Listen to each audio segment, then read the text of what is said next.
It was a terrible, terrible loss last night.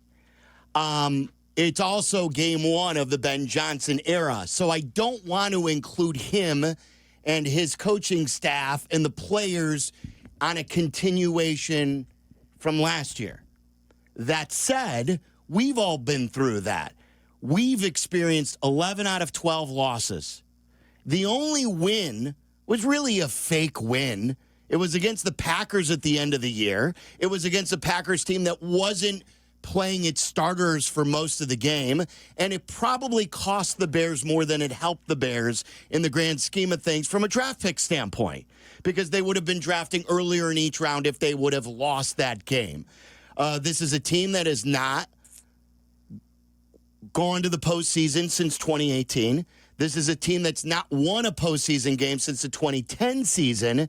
And this is a team that's not won a road playoff game since your Bears in 1994. I don't want to put that history on Ben Johnson's shoulders in game one because we all said it's going to take time. But that sucked last night. And as a How Bears, much time are you willing to give it? I don't know. I don't know. And what I think the biggest sadness and disappointment, and it's not anger, is I'm starting to really now question if Caleb is the dude. And I don't, like, is that right? Is that wrong? On one hand, I want to be patient. I know that these quarterbacks are blossoming later sometimes. I know that he's been through 3 coaches in a year plus. But I also know those are throws any quarterback has to make. They have to make it. Mm-hmm. And I'm wondering in the back of my brain, are they better today with him as their quarterback than they were with Justin Fields? And you know me, I know, and you know me, I thought it was time to get rid of Justin. But what were Justin's problems? It was processing and it was accuracy. Caleb Williams had a Justin Fields game yesterday. He was spectacular with his legs. He was god-awful with his accuracy, and he continues to not see it. So I don't want to go off. It's game one. Oh, but you're seeing what you're seeing. So I want to trust my eyes, but I don't want to fly off the handle because it is game one. But I'm tired and I'm sad. You don't have to fly off the handle, but the reality is the reality here. It's an inexcusable loss. Your defense mauled them for the first 45 minutes. And then they gave up 170 yards and 21 points in the fourth quarter to a quarterback who had never taken a snap in the National Football League. And I'll pause there to tip my cap to J.J. McCarthy. Had a great conversation with his dad, Jim, last week. I think we're both fans of the McCarthy family. We wish him a Hall of Fame career. We still wanted the Bears to get the best of him and the Vikings last night. But you had a quarterback that had never taken a snap in the National Football League, and you had absolutely controlled the game for 45 minutes defensively, and then you let go of the rope and you gave up 170 yards and 21 points in the fourth quarter. You cannot win in the National Football League when you commit 12 penalties for 127 yards. You cannot win in the National Football League when you're 3 of 12 on third downs, and 7 of the 12 third down situations, the yard to gain is 10 yards or greater. You average 10.7 yards per yards to gain on third down. That's getting behind the sticks. What was one of the keys? Yeah. You can't get behind the sticks, especially against this defense that is already a very aggressive defense. Your quarterback completed 60% of his passes yesterday. That's after starting 10 of 10, which means he was 11 of 25 for the remainder of the game. What did they tell you at the start of the season? The goal is 70%. What did we say? 65 is more reasonable. Sure. You were at 60. His off-target percentage in the second half was 44%. It was 30% for the game. Your quarterback can't be the leading rusher when you're playing in this style of offense. This is not a quarterback, hey, we're going to run it a bunch offense. This is a pro style. Call it whatever you want. But the quarterback in this system isn't supposed to be your leading rusher. Swift and Moore combined for 20 carries for 61 yards. Now, what was the lead? 17-6 at one point? 17, and momentum on their side. After the J.J. McCarthy pick six, they got the ball back quickly. Then didn't they get the ball right back from the Vikings? That place was bananas. It was up for grabs. Yes. People were celebrating, and then they got the ball back, and it looked like they were going to add on to that. And they didn't. And that's why it wasn't just 17-6. It was 17-6 with everything going in your favor. Yes. And let's also let's not forget the special teams, where you had a punt blocked, a 50-yard field goal missed, and your kicker couldn't get the ball through the end zone on a kick. Let's not also ignore some of the mistakes of the first-time head coach, where the challenge flag was thrown in an inopportune time that cost you a timeout. Ben Johnson explained that the goal was for Cairo Santos to kick the ball through the end zone, right? After scoring the touchdown. Right. Can he do it, though?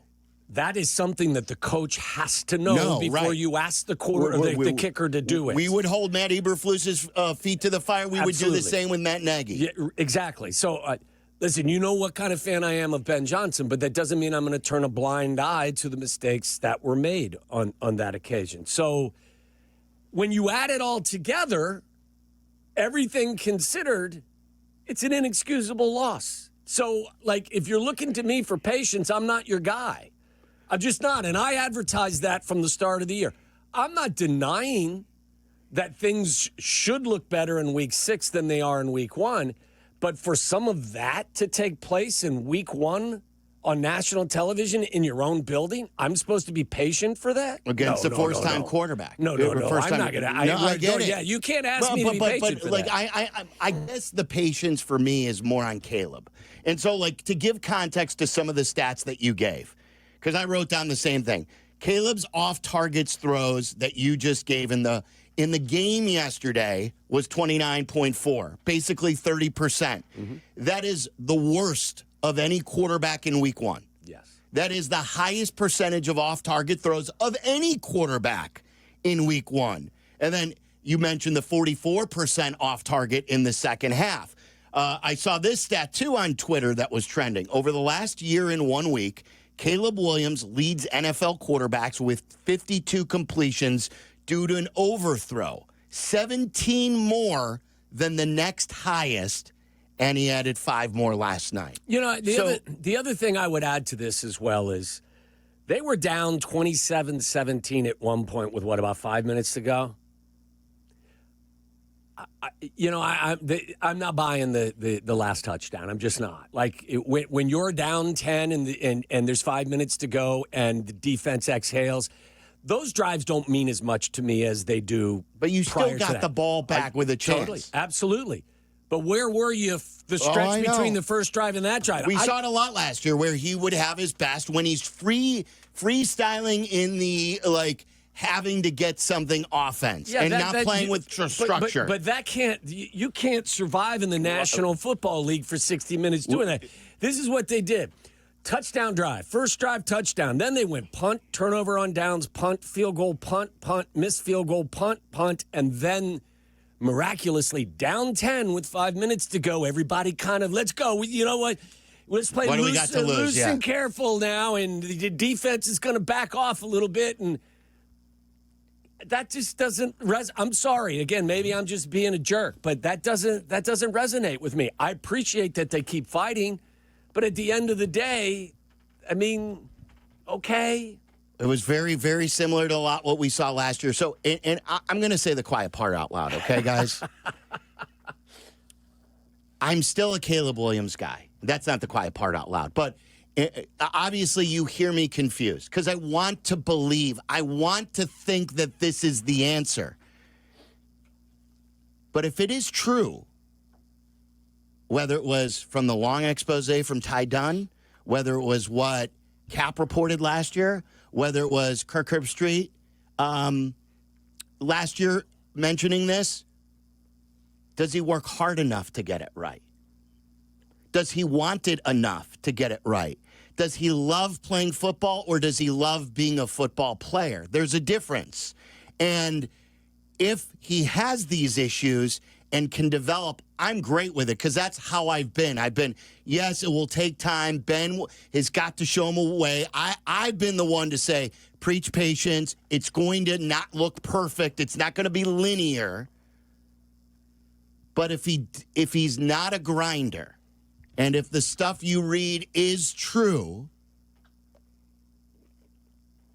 are we supposed to believe that it's going to eventually come together? And that's where I am, and that's why I'm worried, and I can't do it again. I can't, as a Bears fan, think, oh, now we got a new head coach, and we may be we may need another quarterback. We may have screwed up the first overall pick. And not only screwing up the first overall pick, could he be the worst out of the bunch? Like, my mind is, I'm not saying that these are true, but this is where my mind was wandering at 3:30 in the morning when I couldn't sleep last night. Oh, you didn't sleep? I didn't sleep. And, like, it wasn't because of the Bears.